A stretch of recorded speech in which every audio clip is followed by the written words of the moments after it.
Аталар жасаған ұлы жол бар, үлкен дәстүр бар. Бүгінгі ғылым сол дәстүрге негізделіп, ары қарай дамытылып келе жатыр. Қазіргі біздің кафедрамыздың ақсақалы Берікбай аға Сағындықұлының жазған ғылыми зерттеулерін одан ары қарай дамыту ісі қолға алынуда. Осыған байланысты біз қазіргі таңда жас ғалымдарды Берікбай ағаның жолына бағыттап, осы бағытта іргелі жұмыстар жасалса екен деген ойымыз бар.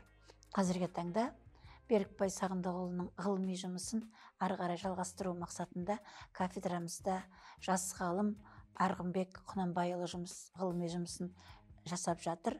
Біз бұл жастың болашағына үлкен үмітпен қарайтынымыз анық. Қазақ ғылымының қара шаңырағы болып саналатын Ахмет Байтұрсынұлы атындағы қазақ тіл білімі кафедрасы қазір жаңа бағытта ғылыми жұмыстар жасау үстінде. Ең алдымен тілдің тарихына байланысты.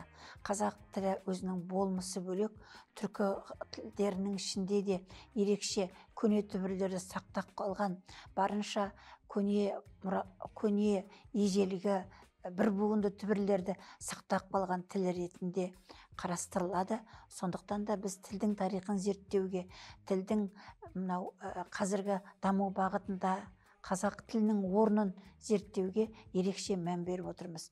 Осы бағытта жаңағы айтқан Каспихан Бауыржан, Арғынбек сияқты ғалымдар қазақ тілінің тарихи дамуын зерттеуге, көне түркі жазба ескерткіштерін зерделеуге мол мүмкіндігі бар жастар екендігін ерекше айтқымыз келеді.